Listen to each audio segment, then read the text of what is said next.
Hi, I'm Matt Romoser with the Iowa Pork Industry Center, and today I want to talk to you about some gilt development fundamentals, specifically around boar exposure.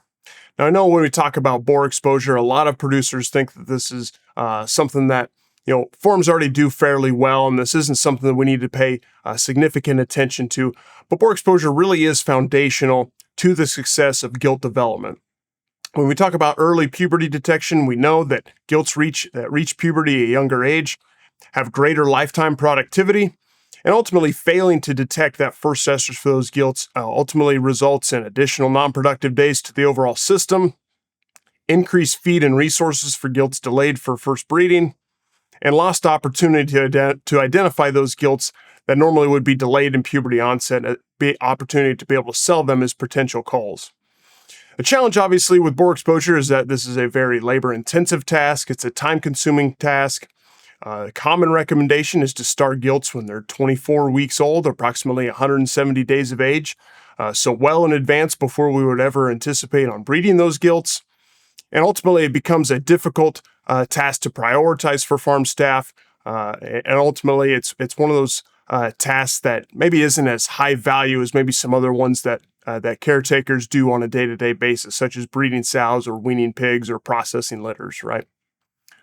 Also want to put forth a distinction between what we classify as puberty stimulation versus estrus detection. Ultimately, it's the same outcome, but with different approaches are necessary for either one. So we talk about estrus detection in wean sows or in post-pubertal gilts. Physiologically, those females are already capable of cycling on their own. It's merely the boar stimuli that triggers the standing response, and then caretakers identify animals that are in standing heat and ready for breeding. With puberty stimulation, though, we're really trying to use the boar effect to help accelerate the maturation process for those replacement gilts.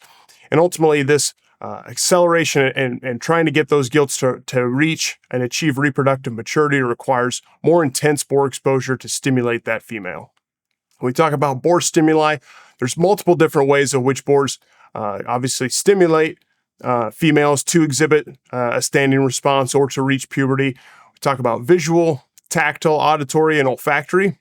Obviously, the olfactory one is the one that we recognize as the primary stimuli through the pheromones that are produced in the boar's saliva. And we know this is one of the primary stimulus to get gilts to reach puberty, as gilts with the olfactory bulb that's actually surgically removed experience a delay in puberty onset. So we know that pheromones play a key role in stimulating estrus, but we also recognize that the other ones that we state there, tactile, visual, and auditory, all play a part in facilitating puberty onset and facilitating that estrus response. When we look at different types of boar exposure, some of the work done here by Knox et al., examining fence line versus physical contact boar exposure, we know that intense boar exposure, such as physical contact, is advantageous for stimulating puberty and maximizing gilt utilization. We can see in the graph shown there on the right that gilts that received physical boar exposure versus fence line, ultimately a higher percentage of them were served initially, and then that advantage remained out through parity for those gilts as far as a higher percentage of them remaining in the herd.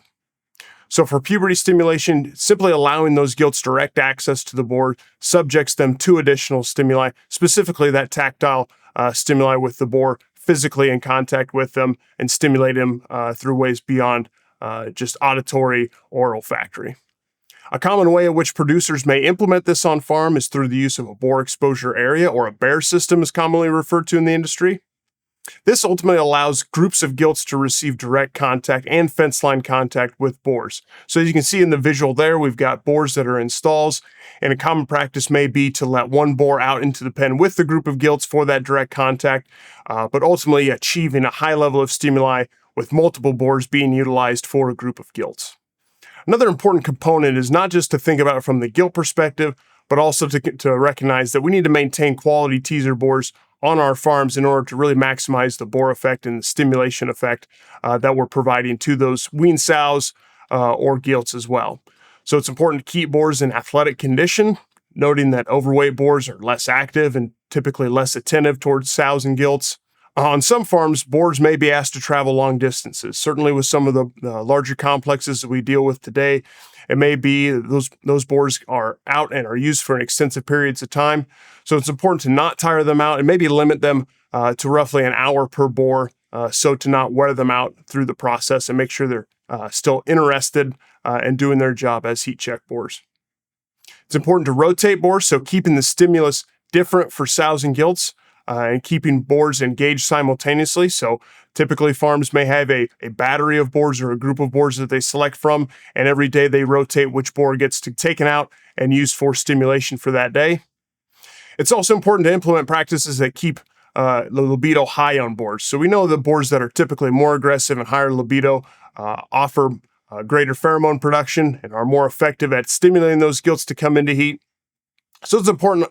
Some farms that I've been on where, in instances specifically where you maybe go on a farm and they have a delayed return to estrus interval, or maybe they're having to use a lot of exogenous hormones to be able to get sows to come into heat. It's important to keep those boars, obviously keeping them in high libido. So in order to do so, periodically collecting teaser boars or allowing them to mount sows that are designated to be culls can help keep those boars active and make sure you're maintaining them as effective heat check boars. And then ultimately, it's important to be able to have a boar replacement program in place, not keeping the same boar around and keeping them idle for 3 or 4 years, maintaining and rolling over, keeping a younger, more active group of boars in place is vital to making sure we're stimulating those gilts or females as effectively as possible. So again, just to wrap up with some general recommendations, we only want to use mature, high libido boars. Typically, boars older than 11 months is ideal. For puberty stimulation, again, we want to have ideal ratio of boars to gilts would be 1 boar to every 15 to 20 gilts at one time. And when we're doing puberty stimulation in the GDU, we really want to allow maximum time for that. So it may be a minute per gilt. So in this case, 15 to 20 minutes per pen of females in this instance is really what's going to be ideal when it comes to stimulating that first estrus for those gilts. It's important to complete boar exposure during the morning.